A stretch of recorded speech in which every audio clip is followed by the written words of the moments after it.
बच्चों, आज की इस मज़ेदार कहानी का नाम है टेडी बियर का बुखार। एक दफ़ा का जिक्र है कि टेडी बियर स्कूल से वापस लौटा तो उसकी तबीयत बोझल हो रही थी। उसने घर पहुंचकर सबसे पहले बस्ता एक तरफ रखा और फिर स्कूल का यूनिफॉर्म उतारकर घर के कपड़े पहने। उसकी मम्मी ने उससे पूछा कि खाना खाओगे, तो उसने मना कर दिया क्योंकि उसका दिल खाना खाने को ना चाह रहा था। माँ ने जब उसकी मुरझाई हुई सूरत देखी तो उन्हें शक गुजरा कि टेडी बियर की तबीयत कुछ ठीक नहीं है। उन्होंने उसे करीब बुलाया और उसके माथे पर हाथ रख कर देखा तो उसका माथा गर्म हो रहा था। मम्मी ने उसका मुंह ठंडे पानी से धुलाया ताकि बुखार की शिद्दत कुछ कम हो। टेडी बियर ने मम्मी को कहा कि वो बिला वजह परेशान हो रही हैं, उसे कुछ नहीं हुआ। स्कूल से वापसी की थकन हो रही है जो कुछ देर बाद ख़त्म हो जाएगी। मम्मी ने कहा कि वो आराम से बिस्तर में लेट जाए क्योंकि उसे बुखार हो रहा है। वो उसके लिए गरम गरम दूध लाती हैं। टेडी बियर का जी उकताया सा था, उसे दूध पीने की कोई ज़रूरत नहीं थी। उसने मम्मी को कहा कि वो भी दूध नहीं पीना चाहता, मगर मम्मी ने उसकी एक नहीं सुनी और गर्म दूध लाकर उसके सामने रख दिया। टेडी बियर ने ना चाहते हुए भी दूध पिया और फिर मम्मी के इसरार पर बिस्तर में लेट गया। उसका दिल दूसरे कमरे में पड़ा था जहां उसके साथी खिलौनों के साथ खेल रहे थे। टेडी बियर ने कुछ देर बिस्तर में आराम किया। जब उसका दिल बेचैन हो गया तो वो बिस्तर में से निकलकर दूसरे कमरे की तरफ बढ़ गया।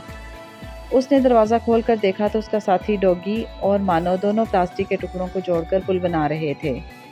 डॉगी ने जब टेडी बियर की शक्ल देखी तो उसने हंसकर उसे अपने पास बुलाया। मानो भी उसे देखकर बड़ी खुश हुई। उसने टेडी बियर से कहा कि वो दोनों कब से उसकी राह देख रहे हैं।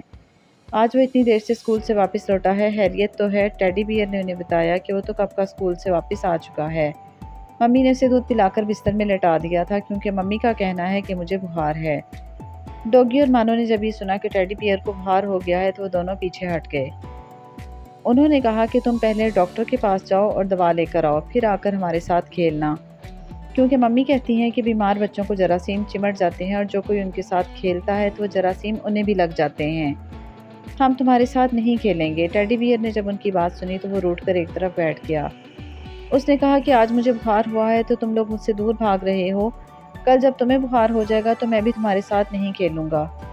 डॉगी और मानो ने उसे समझाया कि बुखार गंदे जरासीमों से चढ़ता है और गंदे जरासीमों से हमेशा बचकर रहना चाहिए।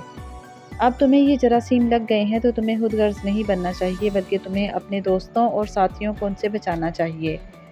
टेडी बियर ये सुनकर बड़ा शर्मिंदा हुआ। वो वापस अपने कमरे में लौट आया। टेडी बियर की मम्मी ने उसके पापा को फ़ोन करके इत्तला कर दी थी। पापा ने क्लिनिक पर फ़ोन करके डॉक्टर को हिदायत की कि वो टेडी बियर का मुआयना करके उसे दवा दे दे। डॉक्टर ने अपनी नर्स को टेडी बियर के घर भेजा ताकि उसे साथ लेकर क्लिनिक पर आ जाए। नर्स टेडी बियर के घर पहुंची तो मम्मी ने टेडी बियर को उसके साथ भेज दिया। नर्स टेडी बियर की उंगली पकड़कर उसे क्लिनिक ले गई। वो हंसता खेलता क्लिनिक पहुंच गया। नर्स ने क्लिनिक पहुंचकर उसे एक स्टूल पर बिठा दिया और खुद डॉक्टर को बुलाने के लिए चली गई।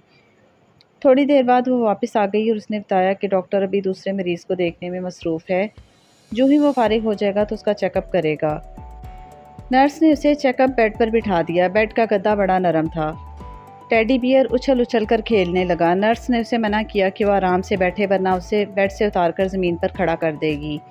टेडी बियर डांट सुनकर दुबक कर बैठ गया। कुछ देर बाद डॉक्टर सफ़ेद गाउन पहने, गले में स्टेथोस्कोप डाले वहाँ आ गया। उसने ऐनक लगा रखी थी। डॉक्टर ने आकर टेडी बियर की तबीयत के बारे में पूछा। नर्स ने बताया कि उसे काफ़ी तेज़ बुखार मालूम होता है। डॉक्टर ने नर्स को हिदायत की कि वो उसे वेट मशीन पर खड़ा करके उसका वज़न नोट करे। नर्स ने टेडी बियर को गोद में उठाकर वेट मशीन पर ला खड़ा किया। उसने वेट मशीन का बटन दबाया तो कद मापने वाला फीता टेडी बियर के सर के पास आ गया और मशीन का कुंडा घूमता हुआ आगे बढ़ने लगा। नर्स ने टेडी बियर का वज़न नोट करके डॉक्टर को बताया, जो उस वक्त थर्मामीटर निकाल रहा था। डॉक्टर ने कद की पैमाइश के लिहाज से हिसाब लगाते हुए टेडी बियर को बताया कि उसका वज़न काफ़ी कम है। उसकी उम्र और कद के लिहाज से वज़न ज़्यादा होना चाहिए। वो यकीनन दूध नहीं पीता और फल नहीं खाता।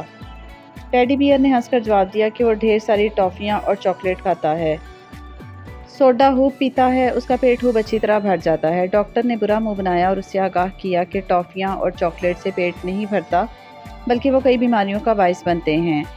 उसे टॉफ़ियों और चॉकलेट की बजाय दूध, फल और अनाज खाना चाहिए जो जिस्म की सही नशोनुमा करते हैं।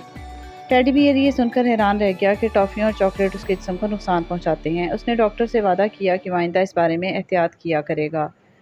नर्स ने टेडी बियर को चेकअप बेड पर दोबारा बिठा दिया था। डॉक्टर ने उसके मुंह में थर्मामीटर डाल दिया और उसका बाजू पकड़कर नब्ज़ देखने लगा। कुछ देर बाद डॉक्टर ने उसके मुंह से थर्मामीटर निकाल कर देखा तो उसे काफ़ी तेज़ बुखार हो रहा था। उसने कहा कि वो उसके लिए दवा बना देता है, घर जाकर वो दवा खाकर आराम करे, शाम तक बुखार उतर जाएगा। टेडी बियर ये सुनकर बड़ा खुश हुआ। डॉक्टर ने उसे ताकीद की कि वो सुबह शाम ब्रश ज़रूर करे ताकि जरासीम उसके पेट के अंदर नहीं जाएं। टेडी बियर ये बातें बड़े गौर से सुन रहा था क्योंकि उसे उनमें से कई बातें तो मालूम ही नहीं थीं। कुछ देर बाद जब नर्स वापस लौटी तो उसके हाथ में एक छोटा सा लिफाफा था जिसमें टेडी बियर के लिए दवा थी, जबकि उसके दूसरे हाथ में एक टीका था। टीके को देखकर टेडी बियर के रोंगटे खड़े हो गए।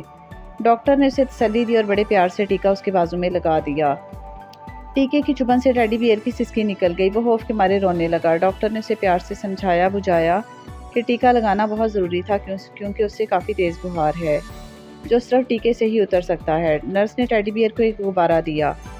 गुब्बारा पाकर वो खुश हो गया। नर्स ने उंगली पकड़कर उसे क्लिनिक से बाहर ले आई। बाहर उसके पापा अपनी गाड़ी में बैठे उसका इंतज़ार कर रहे थे।